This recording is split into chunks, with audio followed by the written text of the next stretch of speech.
We're talking week 10 in the NFL, which is actually going to be behind us after tonight's game. Monday Night Football, Miami and the LA Rams. Greg DePalma here from Our Lads senior analyst joining me, Jim Feist from Jim Feist Sports and Proline TV. You can check out the Proline TV YouTube channel and also the Our Lads football channel. So, Jim, good to have you on, and it's good to kind of recap what happened in the NFL over the weekend. Well, good to see you, Greg. Nice to be doing this on a early Monday. Big game ahead of us today with the Rams and Miami. But I can speak freely. The NFL is, in some ways, it's a real shit show.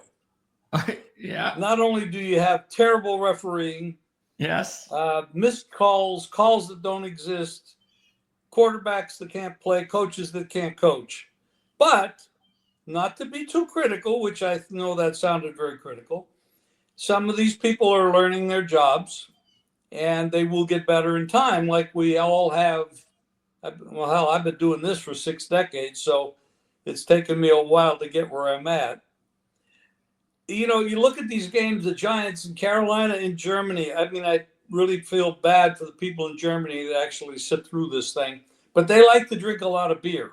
They had fun. Yeah, I'm sure they, and they had a little extra time in the game. Yeah. So they get to drink more beer. But these are bad teams, and I mean, arguably Carolina's the worst team in football, but maybe now Chicago is, or maybe the Jets are. And I know you being a fan of the Jets, we're not allowed to talk about that. Give me that first-round draft pick, baby. Aaron Rodgers is a fraud. He's well overpaid. He's a high-paid fraud. The guy's great quarterback, great arm strength, great everything, very accurate, fantastic talent. But this is beyond belief. What you talk about, mismanaged teams, owners that don't know they know how to make a lot of money because obviously they're able to buy a football team, which isn't cheap, but they've messed up their teams. I mean, the Jets have done it, Carolina's done it, Dallas is the perfect example of somebody that's messed up their franchise. But they're very wealthy. They know what they're doing in business. They're very talented at what they do know. But then they get the ego-driven decisions that they make, and they just think they know more than they know about, and they think they know everything about everything. So they don't. But you really think about it, and I'm kind of going off on a tangent here, but I think you want me to anyway. It's very hard to build a good business. It's very hard to build a super successful business. You have to be lucky, and you have to be smart, and then you got to be lucky again, because it takes a lot to be super wealthy. It takes a lot to be successful. It takes a lot to be successful over a long period of time. So when you look at these teams that are successful over a long period of time, which you look at New England, which is a perfect example, when Belichick and Brady were there, they had a run of 15 to 17 years, whatever the hell it was pretty damn good. But then you look at the Giants and Carolina, and you look at these bad teams that just never seem to pick themselves up off the mat. Look at Indianapolis. They made a change to go into Flacco. Now, he came off the couch last year, and he saved the Browns, took them to the playoffs. Yeah, they got crushed in the first game, but he had a hell of a run, and then the Browns don't even offer him a contract. They don't even offer him a contract. He ends up in Indianapolis, played good for a couple games. Now he's replaced Richardson, who doesn't look like he's ready to play in the NFL. No. And he really didn't have much experience in college. And I know you follow college a lot. Yeah. I don't think he played enough games. Does he have talent? He's a talented kid. There's no question about it. He's probably a very nice young man. But Flacco's playing terrible.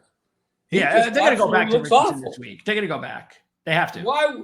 What's the purpose of playing him? There's just no purpose no more. See, if Flacco would have kept playing well, and they're going to go to the playoffs with Flacco, that's one thing. But now he's not playing well, so they just go back to Richardson. So they will. I totally agree. I don't know that they're going to do that. I think they will. I think they'll do it this week. I mean, you got to remember, this is the same franchise that had Andrew Luck, who would have been a superstar for all time had they ever gave him any protection. But he led the league in being hit and being sacked. Yep. Why? Because this franchise doesn't do the right things, and they have general manager has had years to get them somewhere, and he's never done it, but he still's got his job.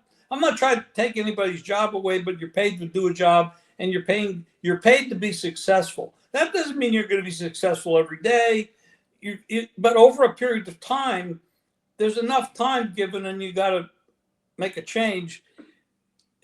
So I mean, it's the same thing with Dallas. There are good teams in the league, and we saw a pretty good game yesterday with Pittsburgh and Washington. That was good. That was a great, very. And then the Denver-Kansas City game was exciting. The block kick at the end was absolutely amazing. I mean, how many times can that happen? Atlanta misses all those field goals. I mean, there was a lot of field goals missed yesterday, by the way. I know there was some wind conditions and everything, but and Minnesota did the same thing. And Minnesota had like almost 500 yards versus Jacksonville. Jacksonville's another garbage dump down there. Yeah. And they need to make a lot of change. And there's a team that has a lot of money invested in the coach and the quarterback, everything else, and they're not performing. They've got a very wealthy owner that doesn't interfere, but the people that he's hired to be the football people they're just not getting it done. So, and you would have thought that they made the right decisions because they drafted a quarterback everybody thought was going to be a good quarterback, and then they hired a coach who won a Super Bowl, but it's not working. So, it just shows you that it does start at the top, though, not just head coach, but you have to have a good general manager. You have to have a good front office. You have to have good scouting. It's just a lot more than just a couple of pieces, but a couple of pieces you would think would go a long way in this league, like it does with the Chiefs with Andy Reid and Patrick Mahomes. But, Veach is an underrated GM. Spagnuolo, as we've talked about, is an excellent defensive coordinator. They've got one of the best special teams coaches in football.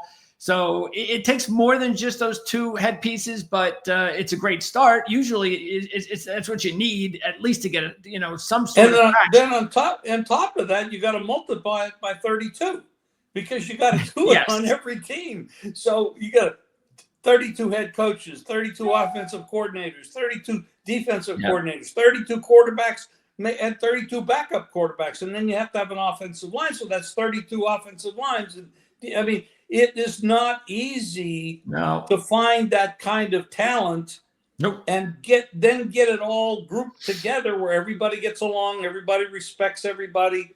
I mean, we're seeing chaos. Look at Chicago, #1 draft. I mean, they can't get out of their own way right now. Well, it's horrible. They made the wrong decision. We were telling our lads. It's funny because we started talking about this like around December of last year when Daniels was playing lights out, Heisman Trophy guy and all that. And at that time, we were talking here at our lads about Daniels being the best quarterback in the draft, that it wasn't going to be Caleb Williams, that it was going to be Daniels. He's the best talent. You should go get him. What do the Bears do?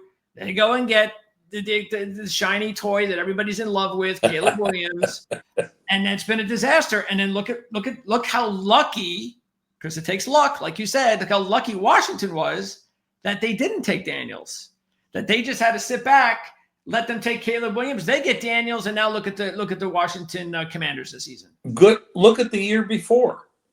The #1 draft choice was the kid's name for.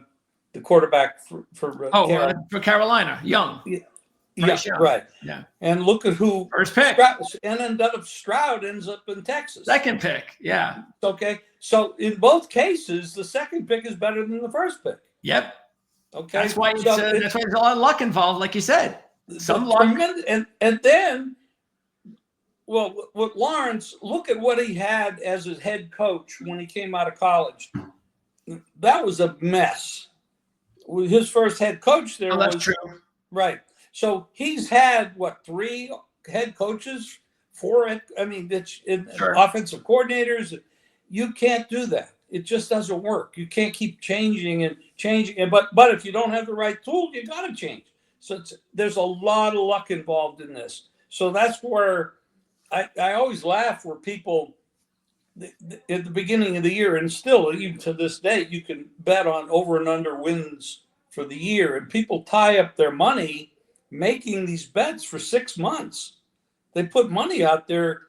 This team's going to get over 12 wins or over 8 wins, and the money is tied up for 6 months.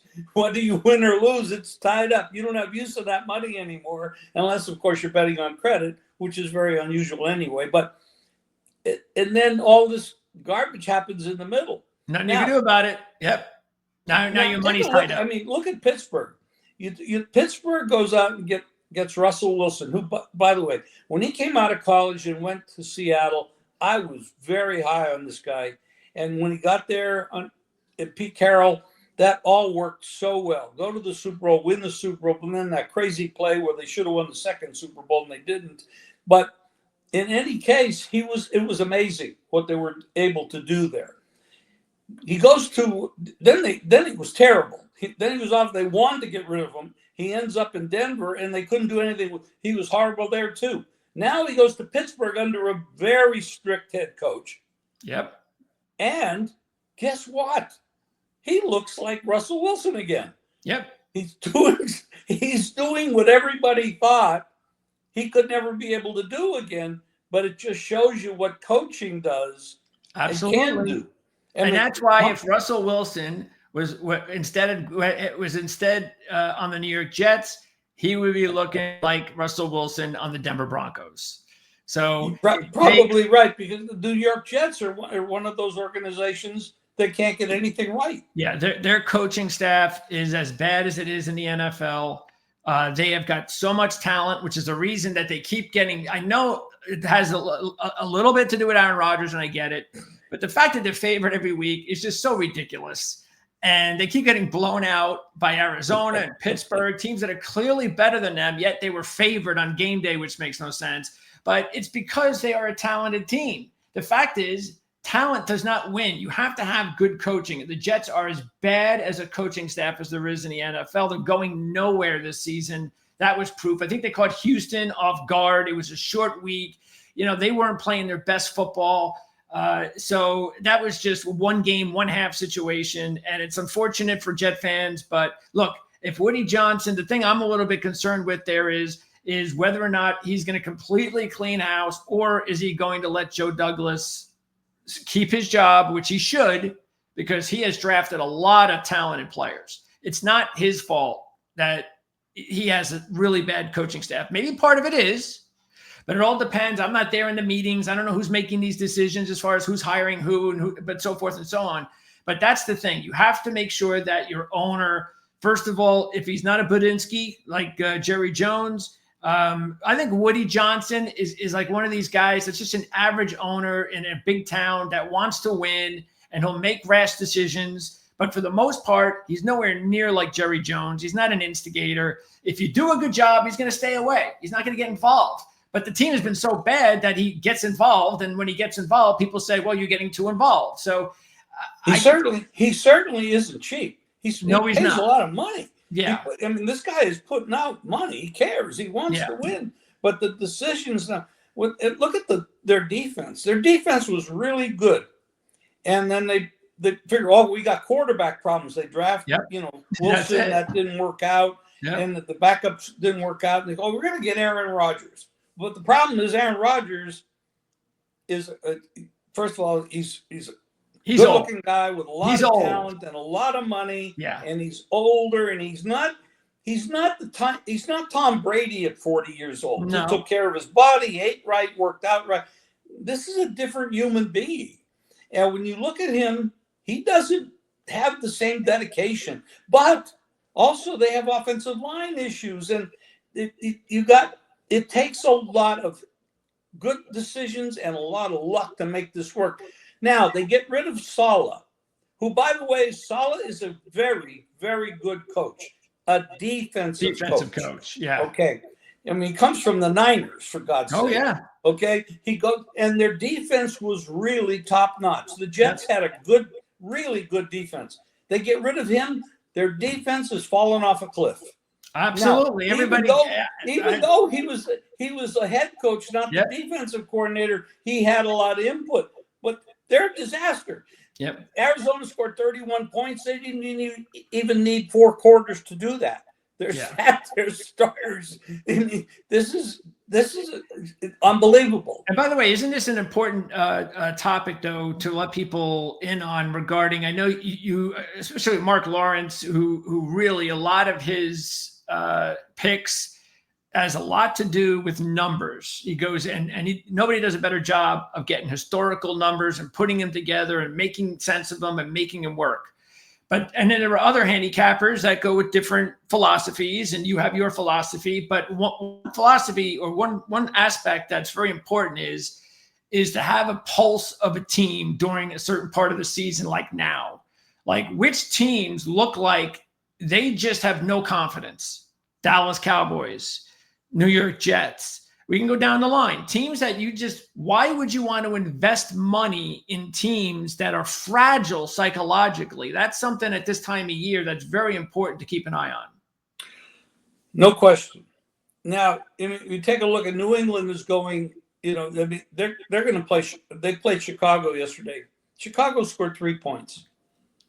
I mean, New England, this isn't the New England of Belichick and Brady. This is a different New England, So, I mean, there's a team with no confidence. There's a lot of that going on. Jacksonville, no confidence. Unbelievable. So now the bettors, which I try to stay away from these teams unless they're dogs playing another kind of garbage team.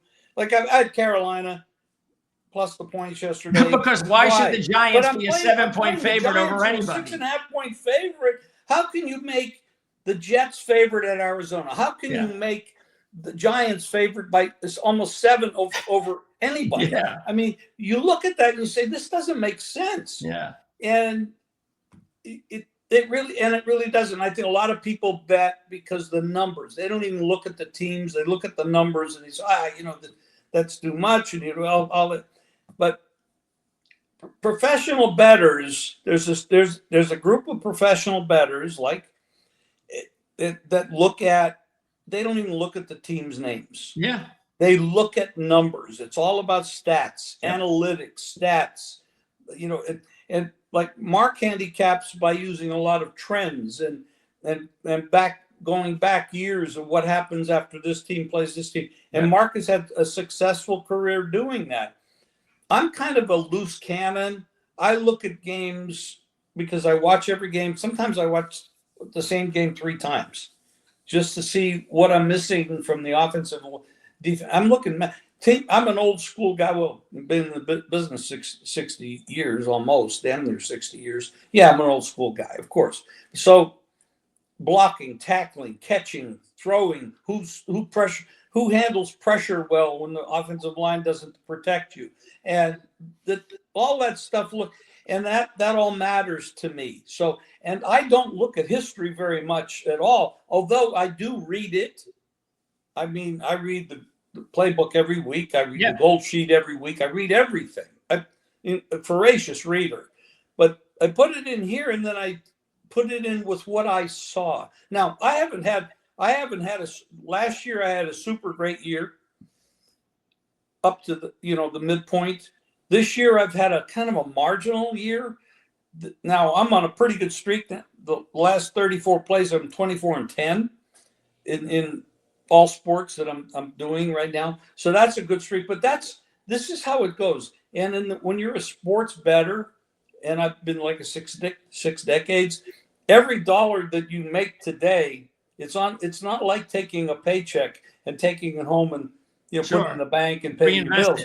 Every dollar you make, you're reinvesting the next day, the next hour. Like I probably made 30 college basketball plays today, and like the season just started. I mean, so anything that I've made, it's just constant reinvesting. Yeah. And I wish I had put it all in Bitcoin because it's up to 84,000 today. Yeah. So that would have been a better investment. Yeah. But it's a different kind of a game, and you got to be able to handle stress of being up and down, up and down. And you can't give up. Really, it's not easy. Nope. And if you're confident in what you're doing, you got to stay the course. And that's what it's all about. There were some key parts of last week's games. Matter of fact, the week started with that Cincinnati-Baltimore game where Cincinnati decided to go for 2, which seemed like it was the right call. The only thing that I just, sometimes whenever these teams make these really big decisions to go for 2, as a fan, you always have it in the back of your mind that, well, it's a huge 2-point play. They must have devised some really good play here that they've been working on for a few weeks to just use it against the perfect team in the perfect spot. And then you see Cincinnati, like such a huge play, and it's like they throw to the number 3 tight end because the one option was being held, which he was. I forget which receiver. So there were penalties that weren't called in that. Yeah, the guy was being mugged. Burrow gets knocked in the head. Nothing called. He throws the ball too high to Tanner Hudson, and they lose the football game. So what did you think? You think that was the right call? I'm assuming you did, going for 2. Well, first of all, you got to remember, look at the score. It's 35-34. If you end up giving the ball back to the Ravens, they have a great field goal kicker. They have a great head. They got a good head coach, very, very good head coach. They got a great quarterback.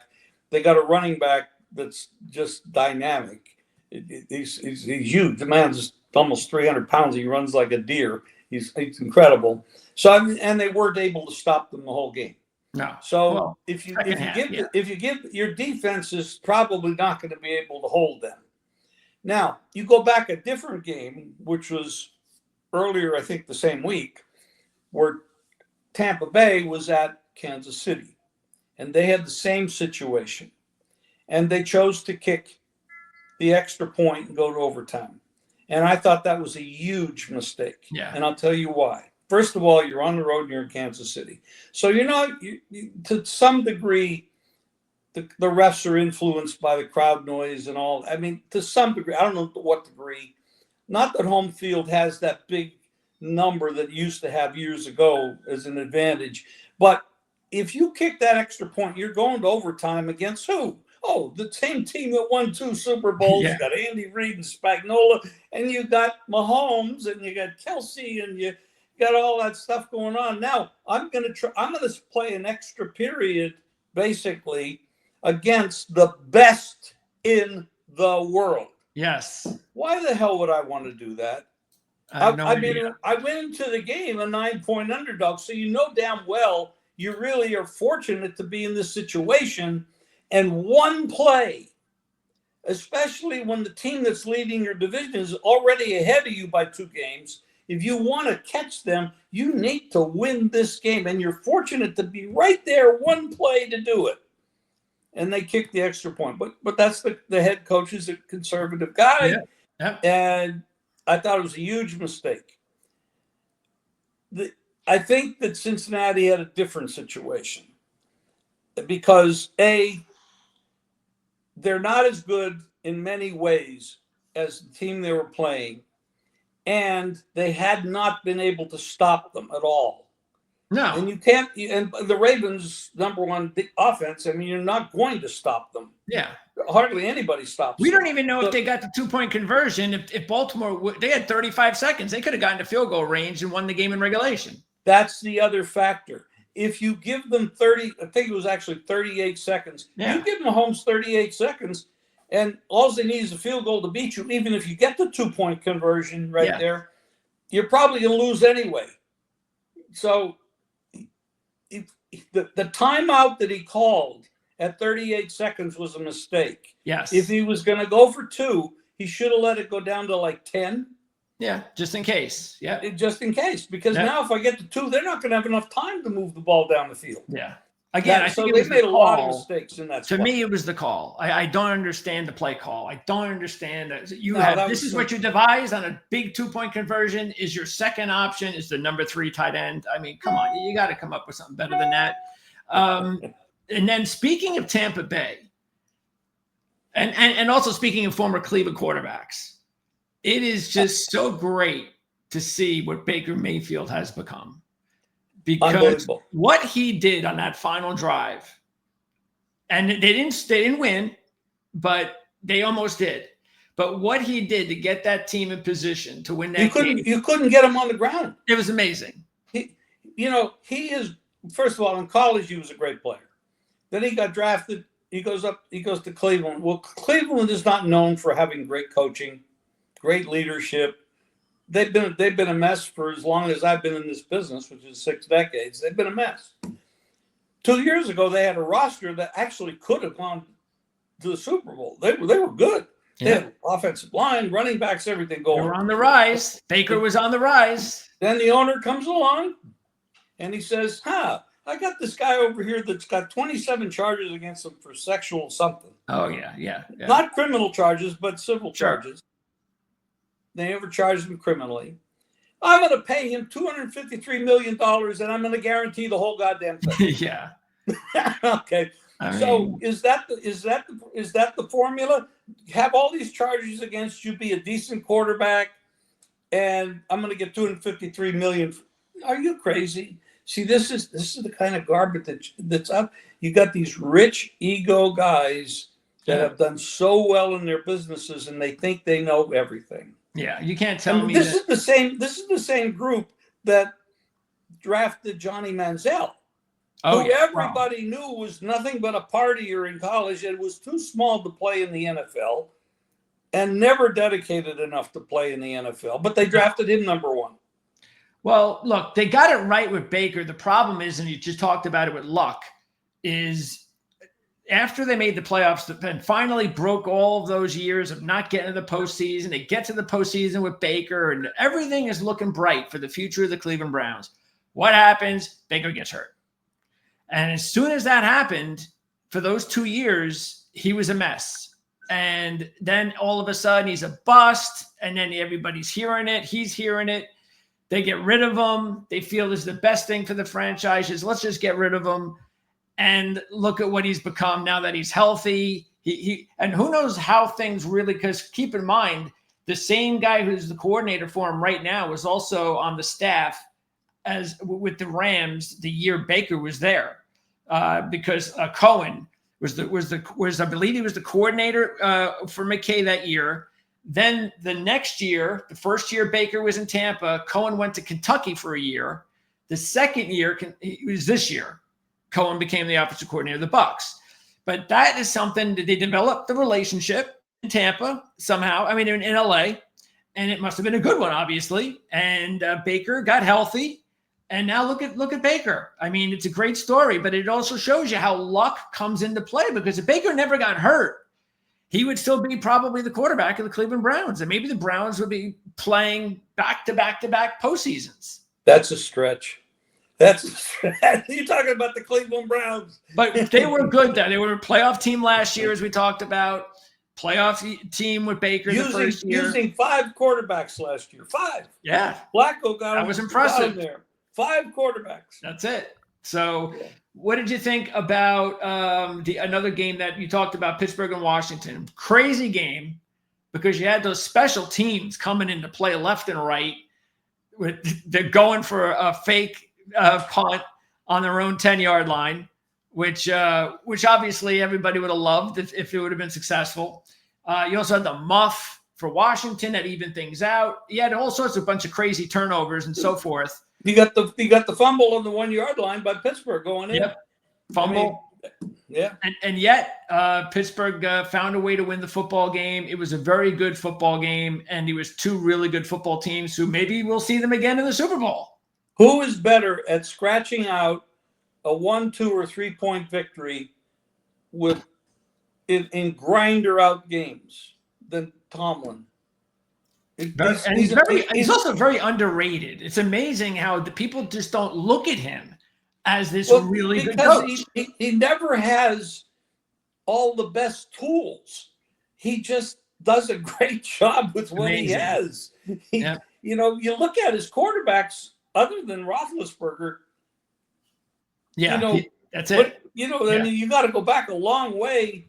I can't even think of somebody that would be top notch except Roethlisberger. Mitch Trubisky. Who else did he have? Did he have Charlie Batch? I think he had Charlie Batch.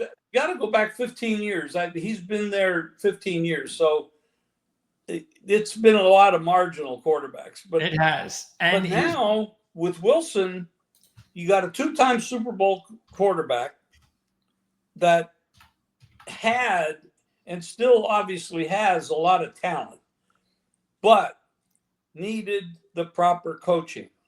Yep. Now, stability you in the organization. Stability is definitely there with Pittsburgh. But then you look at Denver and you say, well, hell, he was there with Peyton, who's also a good coach, but not the same length of time that Tomlin's had in the league. But he wasn't able to do anything with them. But Tomlin has. It's amazing. Yeah, looking at the once Roethlisberger retired, which actually was just a few years ago. So since then, the last several years, it's been basically Pickett, Trubisky, and of course, really, I think there was another quarterback, Rudolph, Pickett, and Trubisky there the last few years, and yet the team still found a way to go a combined 19 and 15 in those 2 years with those quarterbacks and that type of quarterback play. Because Pickett was a rookie who didn't have like the greatest tools, and yet they just found a way. And that's the reason why it's a lot easier to play with these types of quarterbacks when you have stability in the organization. You're used to winning, and there's a winning vibe, and there's a winning culture. It's a lot easier to, especially, and then you bring in a talent like Russell Wilson on top of that. And this should be no surprise that the Pittsburgh Steelers are playing. And I saw them last week. I'm going to go check. I want to update because could you believe last week? I'm going to take a look at their futures here. Last week, I could not believe when I looked at it. They were 33-1 to win the Super Bowl. And if you can still get, of course, we're only talking about it right now. I'm going to pop it up on the screen so everybody can see. I'm going to take a look at the current futures. I know you're not a big future guy, but let's take a look at the Super Bowl odds here now. And the Steelers are still a very good 22-1 to win this. That is a really good number. 22-1 to win the Super Bowl. If you want to take the Pittsburgh or the Washington Commanders, look at the Chargers at 35-1. We haven't even talked about how good the Chargers have been and why are the Chargers playing well? Because they hired a good Harbaugh. coach. They got Harbaugh. And when you look at that, well, of course, you got to consider Pittsburgh is playing in a very well, it looked like a very difficult division, but right now it's only a 2-team division. Who, by the way, we're not talking about this week's coming lines, but Pittsburgh is actually a home dog to Baltimore this week. Yep. That's right. That has that trend, doesn't it? Now that I'm thinking about it, that has that long trend that we'll talk about on Thursday's show. And you can catch that over on Proline TV YouTube channel or Playbook ATS, Playbook Experts. But we're going to talk about this trend. The Pittsburgh of Baltimore has this for years. It goes back. I believe the dog in this series has covered like an amazing amount of games. And let's point this out. Just above Pittsburgh, 3 lines above Pittsburgh, you got the Ravens at plus 600. Yeah, exactly. But yet Pittsburgh is pretty damn close to them. Well, the record is almost the same. It's very close, 1 game off. I think one team has played one more game than the other because they had the bye week. But that's a big difference in price, Ravens and Steelers. For somebody's playing like them, that's a really big difference. Now, you look at the Chargers. Of course, the Chargers got to figure out a way to overcome. Well, with Denver losing the other day, now you get Kansas City is going to walk away with that division, unless something dramatic happens. But they could definitely get in the playoffs. Oh, they could do damage. See, right now this is where you would go in and say, okay, when you consider the Steelers could win that division, and winning the division would set them really up well in the playoffs rather than a wild card. But even if they get in as a wild card, they're going to be dangerous. and I can take 22-1. And man, I gotta think about that. And we're not talking about a full season anymore. We're talking about 8 more games. I've just gone back, and I'll get a more correct one. But the trend actually ended at the end of the regular season last year in that regular season game between Pittsburgh and Baltimore. Now, remember, keep this in mind. Pittsburgh was the 2-point favorite at Baltimore because Baltimore was resting everybody because the game meant nothing to them, and Pittsburgh needed the win to go to the playoffs. That's the only way this trend ended. Before that, they were on a run of, and I'm just adding it up here, 7 wins and 8 covers in 8 games. So the dog was 7-1 straight up, 8-0 against the spread, the previous 8 in the series. And I guarantee you, Mark will write about that in his new book. Absolutely. And we will be talking about it. Yes. Yeah. And by the way, speaking of another game that we'll talk about on Thursday is the unbelievable trend that is going on with the Chiefs being a dog, because they're a dog again.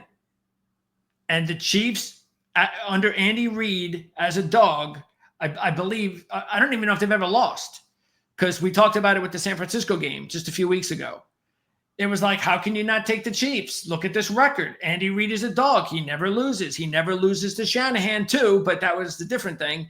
So we'll talk about that. The Chiefs as a dog are like an unbelievable record. Okay, well, let me throw a caveat in here. The Chiefs as a 1-point dog to me is not a dog. Well, yeah, I understand the number says they're a dog. Yeah. But unless they win that game, the chances straight up, if they don't win the game straight up, the chances are they're not going to cover the number, because that's not enough of a number. They got to win. Yeah. They got to win the game. Absolutely. Yeah. And technically they're a dog, but. Oh, here it is. As a road dog, they have covered now 7, 8, at least 9 straight going back to 2020 as a road dog. And a lot of those are wins, because I'm not totaling this up now. Andy Reid doesn't lose very much. No. So when Andy Reid goes on the road as a dog, he basically wins every time with the Chiefs. So that's something we'll talk about later in the week. Other than that, keep in mind that speaking of the Pittsburgh-Washington game, that their edge rusher, Highsmith, he's going to be out a couple of weeks. So he's banged up. And really disappointed to see Tristan Wirfs. We saw him limp off the field for Tampa Bay. They have enough issues on their offensive line. It's just a shame to see Wirfs now. We don't have a word yet on whether or not he's going to miss time. But if Tampa Bay loses Tristan Wirfs for an extended period of time, then they're in big trouble. So, well, that's other than Atlanta having a pretty good year, although they're field goal kicker missed a whole bunch of field goals yesterday that cost them. That's still a wide open division, and anything could happen there. I mean, they're close enough to still sneak in there. Next 8 weeks, I mean, it's going to determine a lot. But Baker Mayfield is playing great ball. If he has enough help, they've been without their number 1 and number 2 wide receivers also. Yes. Yeah, and they almost beat they came that close to beating the Niners without Mike Evans and Godwin, and they also almost beat the Chiefs in Kansas City. That's right. I mean, they're a pretty good team. Yep. So Tampa Bay, again, this is the thing. It's just a lot of times there's a luck involved. You got to stay away from injuries. The Bucs have just not been able to stay away from injuries, just like Houston. Houston put up that great effort last night, and yet their best defensive players out and their best offensive players out. And they had a huge lead against the hottest team in the NFL. So, but how do they go the entire second? When I watched the game, so I know what happened. But when you have to ask the question, how do you go the whole half without scoring a point? Yeah, that's that. There's how do you do that? Yeah, well, I tell you what. This Lions team looks awfully good right now. Well, I think people need to consider there's another part to the Lions that no one talks about. Their defense has been playing lights out. Even without Hutchinson. They shut down the Packers in Green Bay. They shut down Texans in Texas in the second half. They are playing some great football. Right now they are the best team in football. I agree. And now, what were they getting? They go heads up at against Kansas City, the Chiefs? Some of that can't. Well, of course they can, but you're going to be going against somebody like Spagnuolo and Reed and Mahomes and Kelsey, people that actually know how to win championships. And the knowing how to win at the highest level gives you that pedigree that makes you different. Because a lot of times people need to get there a number of times before they really learn how to win, even though they might even be better. By the way, we'll have our game on our show on Thursday, but keep in mind there is a big game on Thursday night. It's Philly and Washington, so that's another game to look out for. I know, of course, you'll have a little bit of a take on it when you put out your early observation video. That's the early review on Week 11. Again, that's going to be available on the channel, on your channel, so look out for that. But yeah, there's a few big games coming up this week, and that's definitely one of them. You mentioned Pittsburgh and Baltimore. You got Washington and Philly on Thursday. You got the Bills and the Chiefs on Sunday. And even that Bengals-Chargers Sunday night game is going to be a really good game because the Bengals need that one bad, and the Chargers are playing great football. So. You have to wonder that the Bengals. I mean, at some point, been kicked in the head so much this year. They are so good offensively, but their defense, man, I'll tell you, they leave a lot to be desired on the defensive end. Yeah, it's amazing because look at this. Burrow had 428 yards passing and 4 touchdowns. Look at Jamar Chase, 264 yards, 3 touchdowns, 11 receptions, and they lost. He is one hell of a player, that guy. I mean, but they didn't have Higgins, and they probably won't have him again this week. That's the thing. Higgins is going to be a free agent next year. Who would pay that guy? Someone will. But who would invest a lot of money in a guy that can't seem to stay healthy? Well, there are a lot of players. I mean, come on. We all know that everybody's got a different attitude. Every person isn't the same. We've got a lot of personalities in this world, and we can't figure out any of them. But some people will play hurt for the good of the team. Others will have an ingrown toenail and not play. How surprised were you that this Bill line, I mean, it had gotten down to 3 before the weekend. And then on game day, when everybody goes in to make those final bets and, maybe your college games have something to do with your bankroll and you're opening the thing on Sunday and you're looking at your book and you're just going through the lines and you're going, that's right, the Bills are favored by 3. I'm taking the Bills. That line shot up to like 4.5 on Sunday, I believe it was. I'm not sure if it got any higher than that, but I was kind of surprised it ever went down to 3. Weren't you a little bit surprised that it was 3? Oh. Well, it was a tough situation because Flacco had played terrible the week before, and we're talking about the Colts game, and the Bills were looking ahead. Could have been looking ahead to playing Kansas City. Could have. Okay, so. And with the history of them against Kansas City, it's got to be on their mind because they haven't been able to beat them. So, they're thinking about it.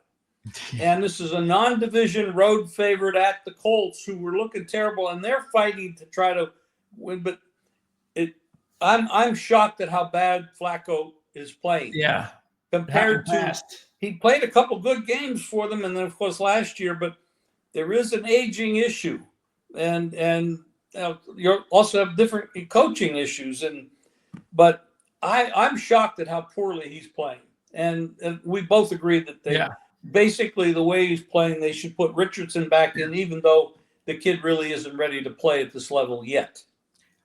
Before I let you go and we put a wrap on this tonight's game, you've got Miami and the Rams. I believe the Rams are a 2-point favorite. Victor King, of course, Victor is on the Playbook show every Thursday. And Victor is the totals. I guess he calls himself the totals guy. I think he come up with a little snazzier nickname than that, but the over/under guy, the totals guy. But that's what he is. Because he can say that because he's the guy. Nobody. There's no one else that does and focuses just on totals, and he does a tremendous job. And if you did not yet, which you should, order Mark Lawrence's, and I'll have a link in the description of the video where you can take a look and order Mark's daily coffee club emails. He had this in there from Victor regarding Victor's Playbook Totals Tip Sheet football newsletter. The Rams are 0-4 under the total when they take on Miami, and the Rams are also 0-4 under the total on Monday nights. The Dolphins are 0-6 under the total after facing Buffalo, and 0-4 under the total before facing the Raiders. So there's a lot of unders in there for Victor. So the over-under is 48.5. That's what I was able to get it at. I obviously went with the under. I don't do totals too much. But when I see something like that, all right, I'll put a few bucks on the under. Why not? Those statistics and trends, and looking backwards at what has happened. I look at that game and with the offensive tools, Stafford is a better quarterback in my mind. The wide receivers are pretty equal. I like McVay. As a better coach. Yeah. Now, so I'm home. I got McVay and I got Stafford. Their advantages. And the better record. Yes. And they've also, Miami's come off Tua being out for a number. So I have to kind of throw some of that stuff out. Yeah. And then I look at the speed of these wide receivers that Miami has, and you really can't cover them. If they get loose, they're gone. So when I look at that game, other than weather conditions, which I don't believe is a factor at this moment, you never know. They're playing right next to the Pacific Ocean, so you never know what could happen there, but we got to check it later. I would look at that and say that's an over bet. However, the trends that you're mentioning lean under. So there's been a lot of over money come in on this game, by the way. Yeah, but it's pretty high myself. Yeah, but they don't. It's been up and down. I've seen 40. It's up and down. But people are number bettors. I mean, they look at this and they say this got to be a 50-point game. Other people say 45, 46, 47 maybe. So there's different. That's why the bookmakers make money, because they're getting 10% juice on each end. So to that degree, it helps them make money. But most bettors are losers anyway, so they make money because of that too. But so I favor the over, but I don't favor the over at the highest line. I'm gonna shop for the numbers, and if I miss a number, I'm not going to chase it. However, in today's day and age, we do have what's called in-game betting. So let's say you start the game off and it's 3-3 in the first quarter. And they start changing that number around, and all of a sudden you see, they're putting up a number that would be more along the lines of 43-44 if you played the whole game. And you kind of think these offensive tools, nobody got hurt in the first quarter, this might explode because the offensive coordinators are going to make adjustments. Sure. They're going to say, okay, we've been playing this scheme, but they're playing that scheme on defense, so let's adjust what we're doing. And all of a sudden you see a quarter with 24 points. Yep.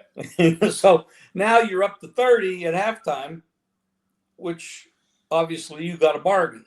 So, I mean, I know somebody that made that yesterday betting live in-game wagering made 102 bets in-game. You mean like all day or with one game? All day, 6 hours. 102 live in-game wagers. Wow.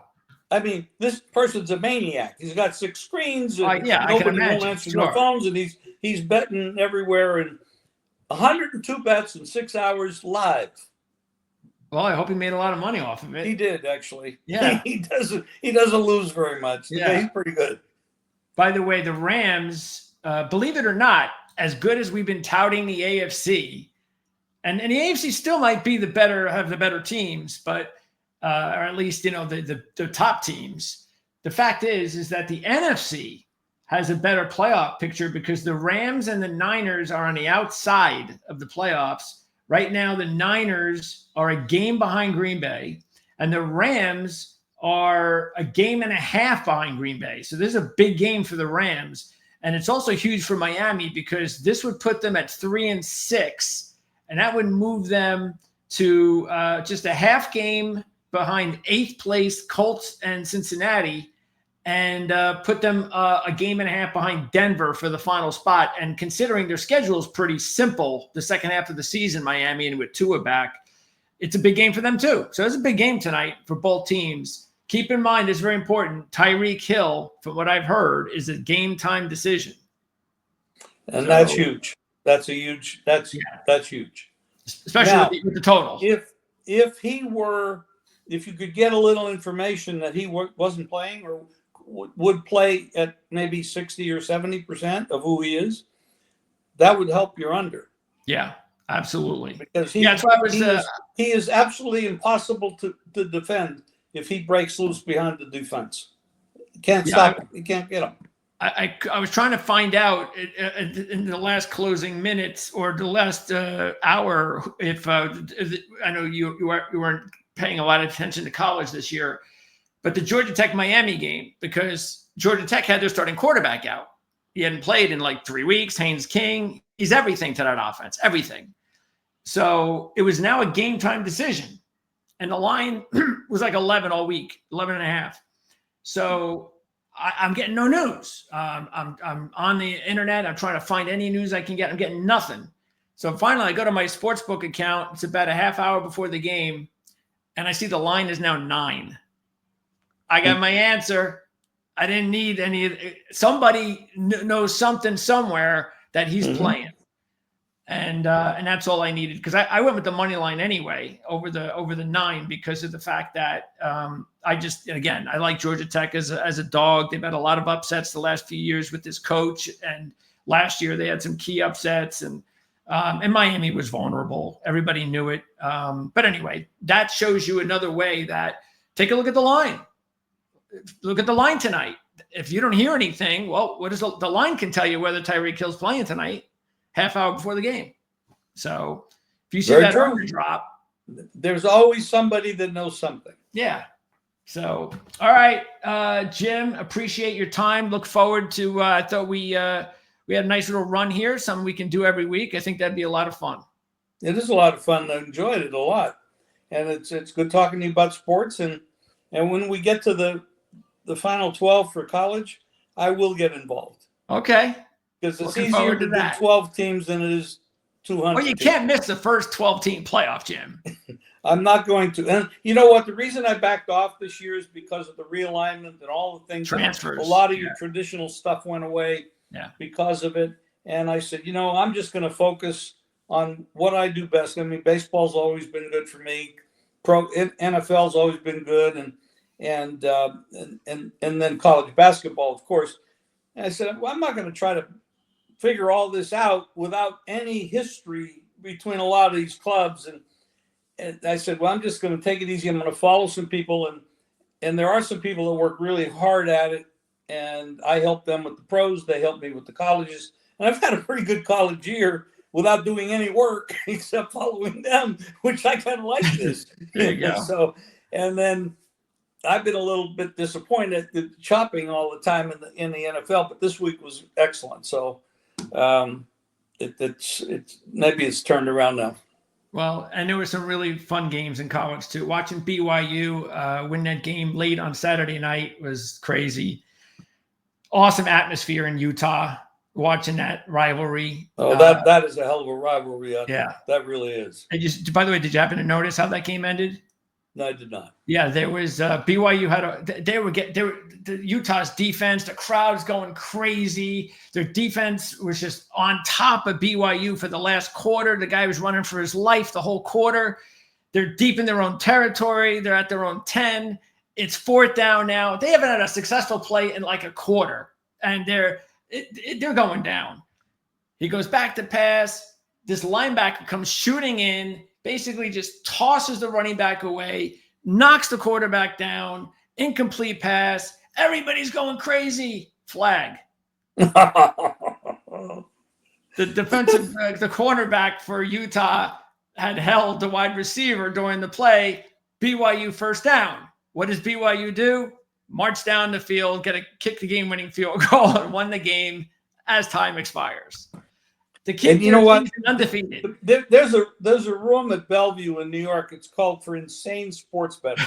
It's because, and we all belong in there because you never know what the hell's going to happen with these referees. By the way, that was one of those situations that you've talked about before too. And I actually did it too. I did it on a parlay I was doing with BYU, and I did that because it was the last game, and I didn't want to do BYU straight, but I don't know. I just felt, you know what? Let me. It's already the end of the day. There was a couple things I was doing on Sunday. Let me just do BYU and then get my day started if they win. So I took the money line, and the money line was about -165. I think it was. Yeah, -165. Now, if I had taken the 3, I lose. But this is something that you've talked about a lot before, and you get into these situations where, even though the money line, even though it's just -165, some people might go, I got to put up $16 to make 10. That's a lot. But would you rather win or lose? The thing is, you do it every day in baseball because they have run lines, but most people will lay 2-1, 180, 190 in baseball all the time. Why not do it in a football game? Instead of laying 3 or 2.5 or 3, just take the money line. If you like the dog, you take the 3.5. Because now you got that going for you with a lot less juice, and you have the potential of staying close and winning. But why in God's name would you lay 2.5 or 3 when you can play the money line? It's the same thing in playing a baseball game. You're laying juice. Yeah. So what? Yeah. I do that all the time. Yeah.